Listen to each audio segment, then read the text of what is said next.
এবার যে গণভোটটা হয়েছে এই গণভোটটা কিন্তু সরাসরি জনগণের অভিপ্রায়। আমাদের বলা হয়েছে সকল কিছুর উপরে জনগণের সকল ক্ষমতার উৎস, সকল সর্বোচ্চ ক্ষমতা হচ্ছে জনগণ। জনগণ সংবিধান তৈরি করেছে। এখন কথা হচ্ছে ধরেন জনগণ সঙ্গে হচ্ছে এটা আমমোক্তার মতো, পাওয়ারের মতো। ধরেন কেউ একটা ব্যক্তি কাউকে পাওয়ার দিল, পাওয়ার দেওয়ার পরে সে চাইলে ওই পাওয়ারওয়ালা ব্যক্তিও কাজ করতে পারবেন, যিনি পাওয়ার দিয়েছেন তিনিও চাইলে এই কাজটা তিনি করতে পারেন। তার মানে পাওয়ার দিয়েছেন বলে ওনার পাওয়ারটা চলে যাবে এটা না। তার মানে আমি জনগণ যে সংবিধানটা তৈরি করেছে, এই সংবিধানটা জনগণ তৈরি করেছে, সুতরাং জনগণ অভিপ্রায়, জনগণ চাইলে। আপনি জানেন গণভোটকে আমরা অস্বীকার করছি।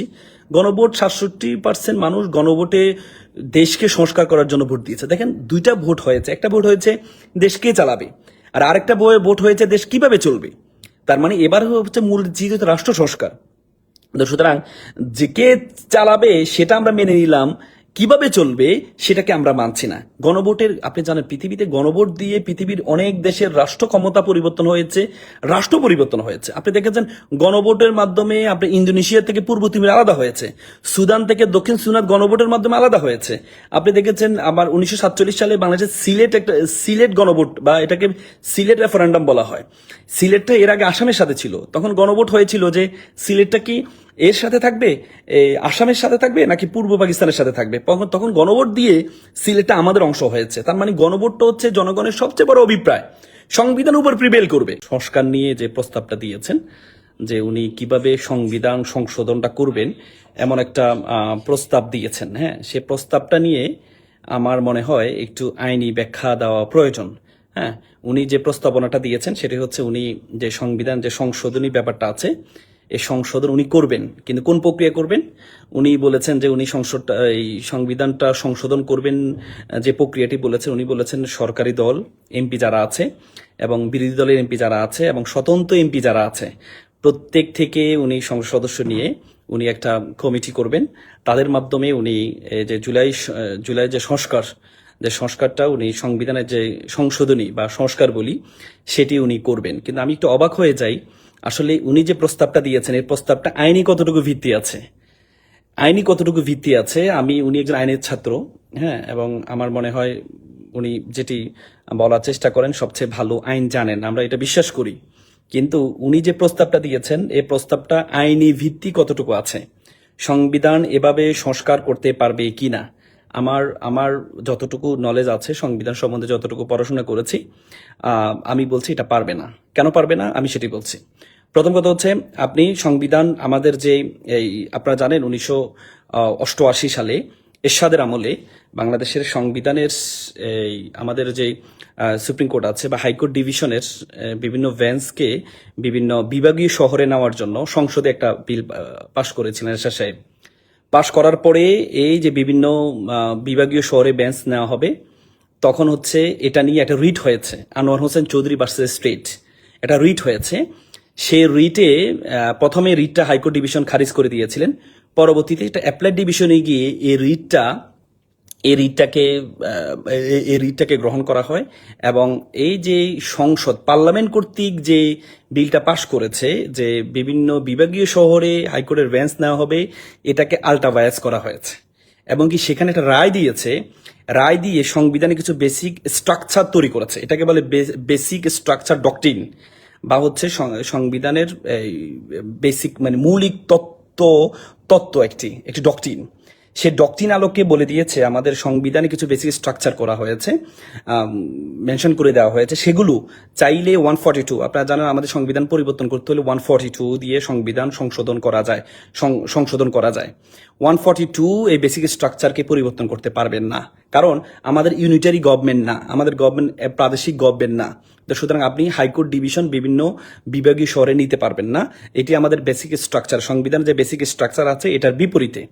তো সুতরাং আজকে আমাদের জুলাই সংস্কারের যে বিষয়গুলো আছে সেখানে অ্যাপ্লাইড ডিভিশন রায় বলেছেন যে parliament can amend but not alter, মানে পার্লামেন্ট হচ্ছে অ্যামেন্ড করতে পারবেন কিন্তু অল্টার করতে পারবেন না, সংস্কার করতে পারবেন না। যেমন দেখেন, আমি বাদ দিলাম জুলাই সংস্কারের কথা বাদ দিলাম, আপনি জানেন আমাদের মূলনীতিটা, যে সংবিধানের যে মূলনীতি আছে যে আমাদের মূলনীতিটা হচ্ছে বেসিক স্ট্রাকচারে অন্তর্ভুক্ত করা হয়েছে। তো সুতরাং আপনি মূলনীতিটা যেমন বিএনপির যে ইশতেহার আছে, ইশতেহারে ওনারা বলেছেন ওনারা সমাজতন্ত্রের বদলতে ওনারা আল্লাহর উপর আস্থা এবং বিশ্বাসটাকে উনি অন্তর্ভুক্ত করবেন। কিন্তু শুধুমাত্র ওনাদের ইশতেহার যদি বাস্তবায়ন করতে চায়, তারপরেও এই সংসদে ইশতেহার বাস্তবায়ন করতে পারবেন না। কেন পারবেন না? এটার জন্য গণপরিষদ লাগবে, কনস্টিটিউটিভ অ্যাসেম্বলি লাগবে। বাংলাদেশে প্রথম গণপরিষদ হয়েছে কখন? বাংলাদেশে প্রথম গণপরিষদ হয়েছে 1972 সালে, যে সংবিধানের জন্য একটা কনস্টিটিউটিভ অ্যাসেম্বলি তৈরি করা হয়েছে। তো সুতরাং জেনারেল যে অ্যাসেম্বলি আছে, যে সংসদ আছে, এই সংসদ সংবিধানের বেসিক। এখন আপনি প্রশ্ন আসতে পারে, তাহলে এর আগে সমাজতন্ত্রকে পরিবর্তন করে জিয়াউর রহমান সাহেব তো এটাকে আল্লাহর বাস্তব বিশ্বাসকে নিয়ে আসছিলেন, পরবর্তী শেখ হাসিনা আবার এটাকে বাতিল করেছেন, তখন কেন পেরেছে? তখন এই জন্য পেরেছে, তখন কিন্তু আমাদের এই সুপ্রিম কোর্টের যে অ্যাপ্লাই ডিভিশনের যে রায়টা, এই রায়টা কিন্তু তখন হয় নাই। এই রায়টা না হওয়ার কারণে তখন বেসিক স্ট্রাকচারটা তৈরি ঘোষণা হয় নাই। যেহেতু অ্যাপ্লাইড ডিভিশনে বেসিক স্ট্রাকচার তৈরি করে দিয়েছেন 1989 সালে, সুতরাং এর পরে থেকে আপনি যে সংবিধানের যে মূলনীতি আছে, সেই মূলনীতিতে আপনি হাত দিতে পারবেন না। তো সুতরাং যেখানে আপনি সংবিধানের মূলনীতির মধ্যে আপনি হাত দিতে পারবেন না জেনারেল অ্যাসেম্বলি দিয়ে, তাহলে আপনি যে সংস্কারগুলো করতে চাচ্ছেন বা যে সংশোধনীগুলো করতে চাচ্ছেন, এই সংশোধনীগুলো যদি করতে যান, তাহলে আপনি অ্যাপ্লাইড ডিভিশন যেভাবে 1988 সালে এরশাদের যে পার্লামেন্ট পাশ করেছিল, সেটাকে যেমন নাল অ্যান্ড ভয়েড করে দিয়েছিলেন, আল্টা ভায়াস করে দিয়েছিলেন, তেমনি আপনি যদি এখন কোনো কিছু করতে চান, বেসিক স্ট্রাকচার পরিবর্তন করতে চান সংবিধানের, তাহলে আলটিমেটলি এটাকে নাল অ্যান্ড ভয়েড হয়ে যাবে। আমরা কেউ এটা করতে পারবো না। তো সুতরাং আজকে যখন সালাউদ্দিন সাহেব এটা ঘোষণা করছিলেন, আমি খুব আশা করেছিলাম আমাদের যারা সংসদ সদস্য আছেন তারা এটা নিয়ে প্রশ্ন করার দরকার ছিল, যে আপনি যে সংবিধান সংস্কার করবেন, আপনি দেখেন, আপনি এই সংশোধন করতে পারেন 142 দিয়ে, কিন্তু মৌলিক যে জায়গাগুলো, এই জায়গাগুলো আপনি সংস্কার করতে পারবেন না। এই জায়গাগুলো যদি আপনাকে সংস্কার করতে হয়, তাহলে আপনাকে কনস্টিটিউয়েন্ট অ্যাসেম্বলি লাগবে।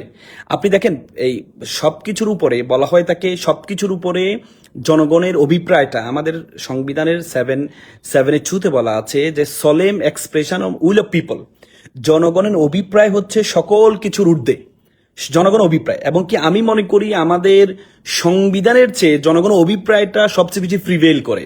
এখন আপনি প্রশ্ন করতে পারেন যে এটা কিভাবে প্রিভেল করে। দেখেন, সংবিধানটা আমাদের 1972 যে সংবিধানটা আছে, আমাদের বর্তমান যে সংবিধানটা আছে, এই সংবিধানটা কারা তৈরি করেছিল? এই সংবিধানটা তৈরি করেছিল 1970 সালে একটা নির্বাচন হয়েছে, পাকিস্তানের সংবিধান তৈরি করার জন্য একটা নির্বাচন হয়েছিল। সেই নির্বাচনে যারা সংসদ সদস্য হয়েছিলেন, সেই সংসদ সদস্যরা পরবর্তীতে 71 পরবর্তীতে ওই যে নির্বাচিত সংসদ সদস্যরা তারা মিলে গণপরিষদ মানে একটা অ্যাসেম্বলি করা হয়েছে, কনস্টিটিউয়েন্ট অ্যাসেম্বলি মানে আমাদের সংসদের মতো একটা সংসদ করা হয়েছিল, যে সংসদের কাজ ছিল সংবিধান প্রণয়ন করা। এবং তখন কিন্তু জনগণের কিন্তু যাদেরকে ভোট দিয়েছে তাদেরকে বাংলাদেশের সংবিধান তৈরি করার জন্য ভোট দেয় না, তাদেরকে ভোট দিয়েছে পাকিস্তানের সংবিধান তৈরি করার জন্য। তাহলে সেখানে জনগণের অভিপ্রায়টা কিন্তু সরাসরি নেই। কিন্তু এবার যে গণভোটটা হয়েছে, এই গণভোটটা কিন্তু সরাসরি জনগণের অভিপ্রায়। আমাদের বলা হয়েছে সকল কিছুর উপরে জনগণের সকল ক্ষমতার উৎস, সর্বোচ্চ ক্ষমতা হচ্ছে জনগণ সংবিধান তৈরি করেছে। এখন কথা হচ্ছে, ধরেন জনগণ সঙ্গে হচ্ছে এটা আমমুক্তার মতো, এটা ধরেন হচ্ছে পাওয়ারের মতো। ধরেন কেউ একটা ব্যক্তি কাউকে পাওয়ার দিল, পাওয়ার দেওয়ার পরে সে চাইলে ওই পাওয়ারওয়ালা ব্যক্তিও কাজ করতে পারবেন, যিনি পাওয়ার দিয়েছেন তিনিও চাইলে এই কাজটা তিনি করতে পারেন। তার মানে পাওয়ার দিয়েছেন বলে ওনার পাওয়ারটা চলে যাবে, এটা না। তার মানে আমি জনগণ যে সংবিধানটা তৈরি করেছে, এই সংবিধানটা জনগণ তৈরি করেছে, সুতরাং জনগণ অভিপ্রায়, জনগণ চাইলে। আপনি জানেন গণভোটকে আমরা অস্বীকার করছি। গণভোট 67% মানুষ গণভোটে দেশকে সংস্কার করার জন্য ভোট দিয়েছে। দেখেন, দুইটা ভোট হয়েছে, একটা ভোট হয়েছে দেশ কে চালাবে, আর আরেকটা ভোট হয়েছে দেশ কিভাবে চলবে। তার মানে এবার হচ্ছে মূল যেহেতু রাষ্ট্র সংস্কার, সুতরাং যে কে চালাবে সেটা আমরা মেনে নিলাম, কিভাবে চলবে সেটাকে আমরা মানছি না। গণভোটের, আপনি জানেন পৃথিবীতে গণভোট দিয়ে পৃথিবীর অনেক দেশের রাষ্ট্র ক্ষমতা পরিবর্তন হয়েছে, রাষ্ট্র পরিবর্তন হয়েছে। আপনি দেখেছেন গণভোটের মাধ্যমে আপনি ইন্দোনেশিয়া থেকে পূর্ব তিমুর আলাদা হয়েছে, সুদান থেকে দক্ষিণ সুদান গণভোটের মাধ্যমে আলাদা হয়েছে। আপনি দেখেছেন আবার 1947 সালে বাংলাদেশের সিলেট গণভোট, বা এটাকে সিলেট রেফারেন্ডাম বলা হয়। সিলেটটা এর আগে আসামের সাথে ছিল, তখন গণভোট হয়েছিল যে সিলেটটা কি এর সাথে থাকবে, আসামের সাথে থাকবে নাকি পূর্ব পাকিস্তানের সাথে থাকবে। তখন গণভোট দিয়ে সিলেটটা আমাদের অংশ হয়েছে। তার মানে গণভোটটা হচ্ছে জনগণের সবচেয়ে বড় অভিপ্রায়, সংবিধানের উপর প্রিভেল করবে। তো সুতরাং আমরা আজকে গণভোটকে অস্বীকার করছি, অথচ আমরা এটিকে বলছি। সুতরাং আজকে যে স্বরাষ্ট্রমন্ত্রী যে প্রস্তাবনাটা দিয়েছেন, তিনি বলেছেন তিনি সংবিধান সংস্কার করবেন। এই বর্তমান জেনারেল অ্যাসেম্বলি যারা মেম্বার আছে তাদের জেনারেল অ্যাসেম্বলিতে বসে উনি সংবিধান সংস্কার করতে পারবেন, অ্যামেন্ড করতে পারবেন। কিন্তু অ্যামেন্ড করে সংস্কার করতে গেলে উনি ওই যে বেসিক স্ট্রাকচার ডক্ট্রিনে আটকে যাবেন, এবং এটা অ্যাপ্লাইড ডিভিশন উচ্চ আদালতের নির্দেশনা। উচ্চ আদালতের নির্দেশনার কারণে তখন পার্লামেন্ট যেটা পাশ করেছিল সেটাকে নাল অ্যান্ড ভয়েড করা হয়েছে। তো সুতরাং যেটা প্রস্তাব দিয়েছে এই প্রস্তাবের সুযোগ না। আমি বিরোধী দলকে বলবো, আপনারা জানেন 2008 সালে নির্বাচনে আপনার যারা সংবিধান ভালো জানে, বিএনপির সংবিধান যারা ভালো জানে, যেমন জমিরুদ্দিন সরকার সাহেব, ব্যারিস্টার মওদুদ সাহেব, ব্যারিস্টার জমিরুদ্দিন সরকার সাহেব, এই দুইজন কিন্তু নির্বাচনে হেরেছিল। পরবর্তীতে বিএনপি যখন দেখেছে তাদের সংবিধান নিয়ে কথা বলার লোক সংসদে নেই, তখন বিএনপি পরবর্তীতে এই দুইজনকে, ওনাদের যে দুইটা আসন মানে ওনাদের একচ্ছত্ব ভোট পেয়েছে, এই দুইটা আসনের এমপিকে ওনারা বসিয়ে দিয়েছিলেন।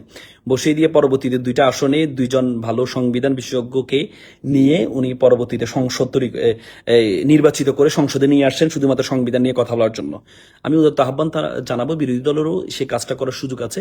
ভালো ভালো যে জায়গা আছে, যারা ভালো সংবিধান ভালো বুঝে, তাদেরকে নিয়ে সংবিধানের সংসদে এই সংবিধান নিয়ে কথা বলার জন্য তাদেরকে নেওয়া প্রয়োজন। না হলে আলটিমেটলি এই যে আজকে যে স্বরাষ্ট্রমন্ত্রী যে কথা বলে উনি পার পেয়ে গেলেন, এটা আমাদের জন্য যতটুকু না, কারণ এটা সম্পূর্ণ উনি সংবিধানের বাইরে গিয়ে কথা বলেছেন। তো সুতরাং সংবিধানের এই জায়গাগুলোকে আমরা সংবিধানকে আমরা সেভাবে মূল্যায়ন করব।